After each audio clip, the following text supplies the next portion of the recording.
All right, here's a quick update on the long lost 503 swap that I've been working on and off for a year and a half.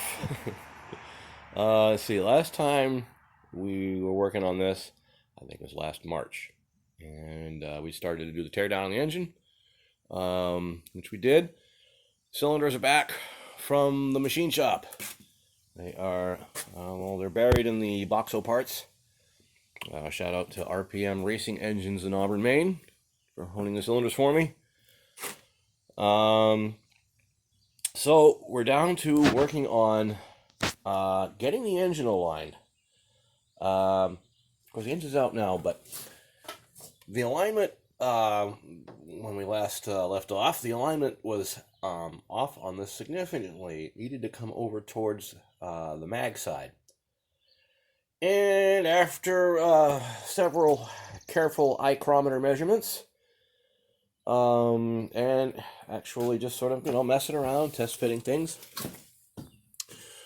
we determined that with the engine slid over on the original 503 engine plate, with it slid over far enough so that the starter ring gear was actually making contact with the side of the plate, that actually lined the belt up just about perfectly.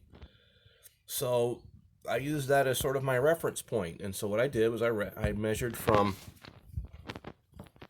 what we did here is I measured from, you'll see this or not, I apologize for the odd camera angle, measured from the inside face of the starter gear to the center line of the studs, from here to here. It came out to right around close enough to 2 1/8 inches. I mean, within a 30-second. I mean, it was that close. It's probably a metric measurement, but 2 1/8 was damn close. Close enough, right?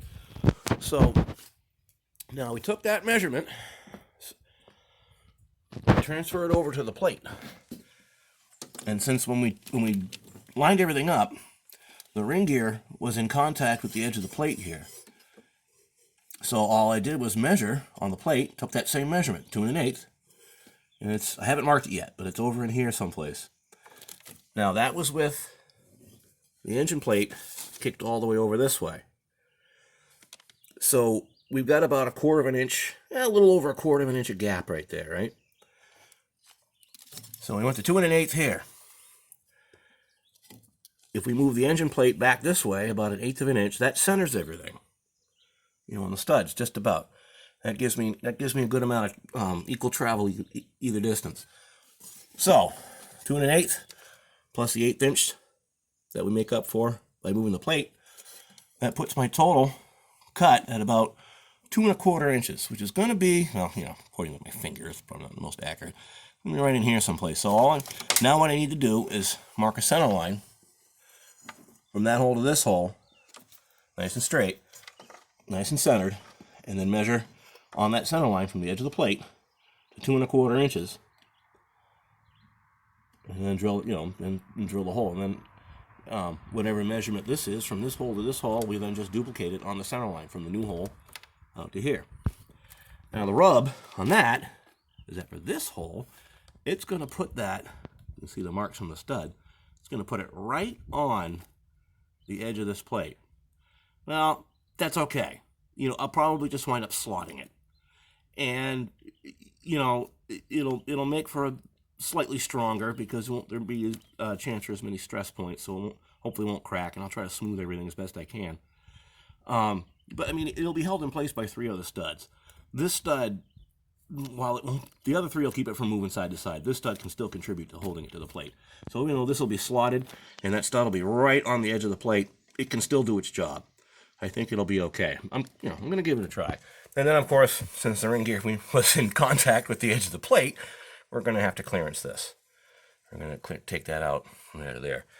I don't have a carbide for my die grinder, so I think we're going to wind up torturing the bench grinder to do that. So that's where we're at right now. Let's see if I can get some more done on this. Got some more daylight, and I got some time, so I think what we're going to do is we're going to get to work on that, and then I'll update you when when we get that bit of work done.